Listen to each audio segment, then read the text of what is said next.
오늘 아침에 나온 소식인데요. 북한이 우리 무인기를 격추했다고 주장했다는 뉴스 아마 다들 보셨을 겁니다. 저희가 지금 보고 있는 2026년 1월 10일자 연합뉴스 기사를 보니까 심지어 무인기 잔해라면서 사진까지 공개를 했더라고요. 네, 이런 뉴스는 정말 접할 때마다 가슴이 철렁 내려앉죠. 맞습니다. 한쪽은 명백한 도발이다. 다른 한쪽은 전혀 사실 무근이다. 전형적인 남북 간의 진실 공방이 또 시작된 겁니다. 특히 사진이라는 어떻게 보면 물증 같은 걸 들이밀면 이게 단순한 말싸움을 넘어서 훨씬 더 복잡해질 수 있다는 신호거든요. 바로 그겁니다. 그래서 오늘은 이 기사 하나를 가지고요. 단순히 사실관계를 요약하는 걸 넘어서 그 이면에 숨어있는 여러 가지 맥락 그리고 의도를 한번 깊이 파헤쳐 보려고 합니다. 북한이 던진 이 사진 한 장의 의미는 대체 뭔지, 또 여기에 대응하는 우리 정부의 움직임에는 어떤 계산이 깔려 있는지 지금부터 하나씩 뜯어보겠습니다. 자, 그럼 이 사건 발단부터 한번 보죠. 북한이 굉장히 구체적으로 날짜까지 딱 집어서 주장을 하고 나섰어요. 네, 그렇습니다. 그냥 너희가 도발했다 이게 아니고 작년 9월 그리고 바로 며칠 전인 1월 4일 이렇게 두 번이나 우리 무인기가 넘어왔고 그걸 자기들이 격추했다는 거예요. 맞습니다. 기사를 보면 조선인민군 총참모부 대변인 명의로 성명이 나왔는데 이 제목부터가 아주 노골적입니다. 아, 제목이요? 한국은 무인기에 의한 주권 침해 도발을 또다시 감행한 데에 대하여 대가를 각오해야 한다. 거의 협박에 가까운 언어죠. 대가를 각오해라. 굉장히 위협적이네요. 근데 여기서 제일 흥미로운 지점은 역시 말씀하신 그 사진을 공개했다는 점이에요. 네, 보통 이런 주장은 사실 근거 없이 말로만 하는 경우가 많았잖아요. 그렇죠. 근데 사진까지 들이밀었다는 건 그만큼 자신감이 있다는 뜻일까요? 아니면 뭔가 다른 의도가 있는 걸까요? 바로 그 지점이 이번 사안의 핵심적인 관전 포인트라고 할 수 있습니다. 과거 사례를 좀 떠올려 볼 필요가 있는데요. 아, 예전에도 비슷한 일이 있었죠. 네, 2014년이나 2017년에 우리 쪽에서 발견됐던 북한 무인기들 기억하시죠? 네네, 기억합니다. 그때 스티로폼으로 만들고 굉장히 조악했다고. 맞습니다. 거의 장난감 비행기 수준의 구식 카메라 달아놓은 아주 허술한 수준이었거든요. 전문가들이 분해해보고 좀 놀랐다는 기사도 있었고요. 네. 그래서 이번에 북한이 공개한 사진 속 잔해가 만약에 정말로 정교한 어떤 군용 부품으로 보인다. 이러면 이야기가 완전히 달라지는 겁니다. 아, 그럴 경우에는 우리 군의 정보 자산에 넘어왔을 수도 있다는? 심각한 사안이 되는 거죠. 그런데 반대로 그 사진 속 잔해가 과거처럼 조악하거나 심지어 전혀 다른 기계의 부품으로 판명된다. 그러면 어떻게 될까요? 그러면 북한의 주장은 그냥 국제적인 망신거리가 되는 거겠죠? 바로 그겁니다. 아마 지금 이 순간에도 전 세계 정보 분석가들이 그 사진을 픽셀 단위로 확대해서 분석하고 있을 겁니다. 그렇군요.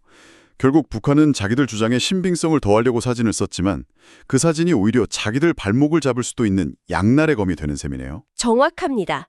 그리고 이 주장이 조선중앙통신을 통해 전 세계로 타전되었다는 점, 이것도 중요하게 봐야 합니다. 아, 내부용이 아니군요. 네, 이건 단순히 우리한테 보내는 메시지가 아니라는 뜻이죠. 국제사회를 향해서는 나만 이렇게 호전적이다, 선전하고 내부 주민들한테는 우리가 외부 위협을 이렇게 잘 막아내고 있다, 과시하려는 다목적 포석인 겁니다. 근데 그게 좀 위험한 전략 아닌가요? 만약에 사진이 금방 가짜로 판명되면 국제적인 신뢰도만 잃게 될 텐데 그 위험을 감수할 만큼 얻는 게 크다고 보는 걸까요? 아주 예리한 지적이십니다.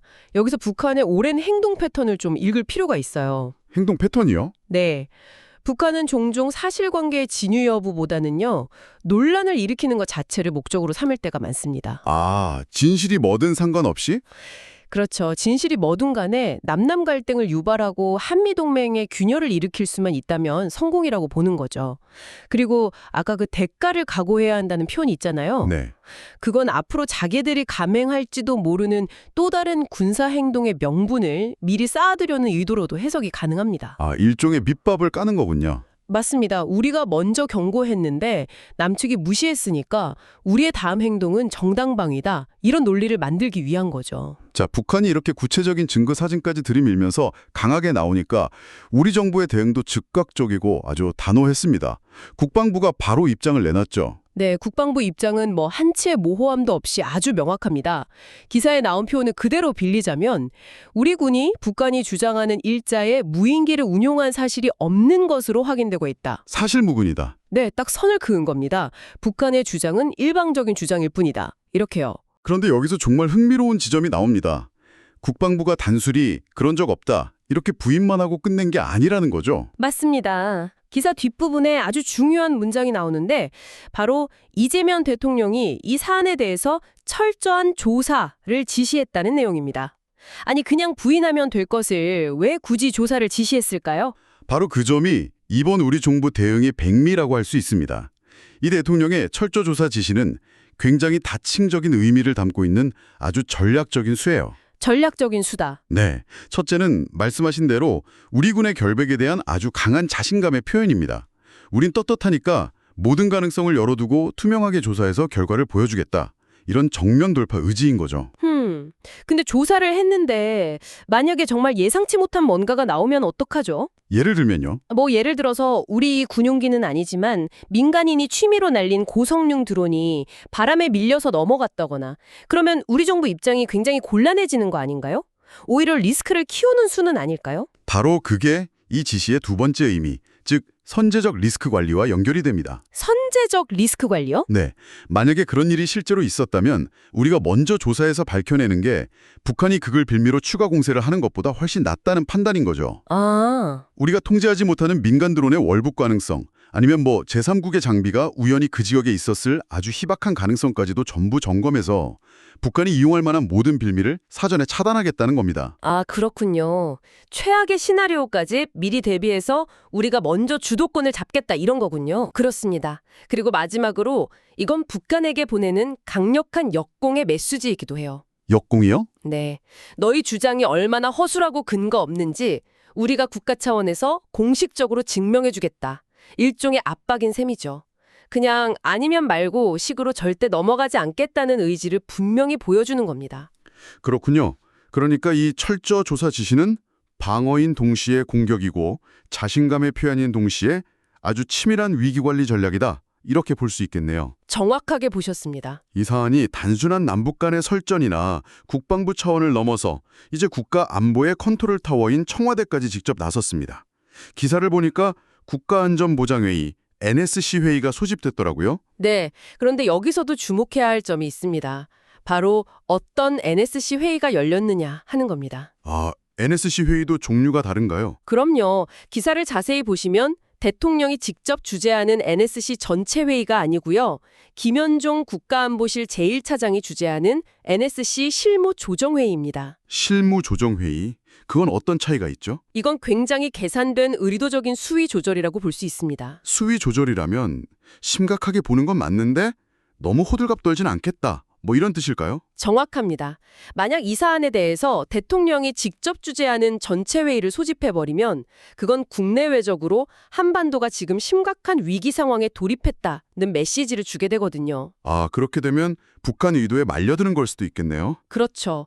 판을 치워주는 꼴이 될 수 있죠.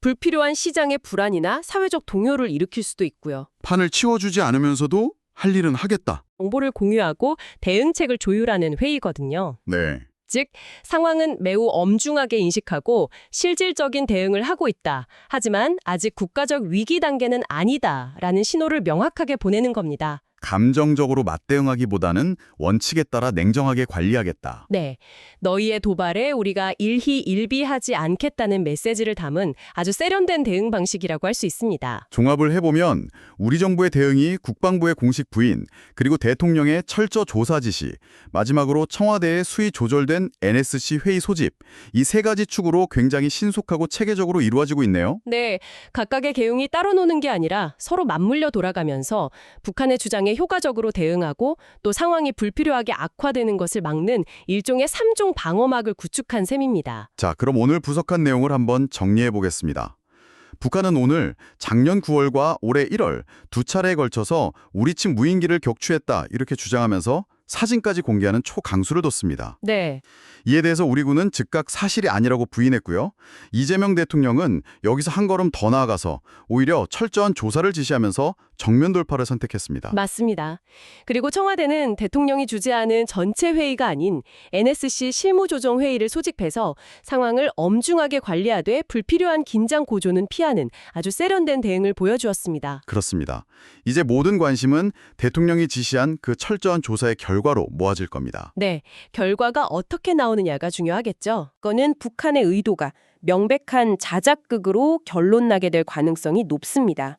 하지만 만에 하나 우리가 예상치 못했던 사실, 아까 말씀하신 것처럼 민간 드론에 의도치 않은 월복 같은 사실이 드러난다면 이 사안은 전혀 다른 국면으로 접어들 수도 있겠죠. 오늘 저희가 살펴본 기사는 여기까지의 어떤 사실관계와 대응에 초점을 맞추고 있습니다.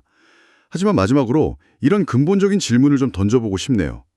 이 사건의 진실이 무엇이든 간에 북한은 왜 하필 지금 이 시점에 이런 논란을 만들어냈을까요? 그들의 진짜 의도는 과연 무엇일까요? 사건의 진실 여부를 밝히는 것만큼이나 어쩌면 그 이상으로 중요한 질문입니다.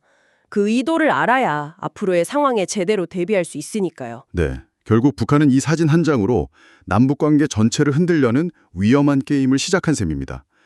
어쩌면 그들이 정말로 원하는 건 우리의 반응 그 자체일지도 모른다는 생각이 듭니다.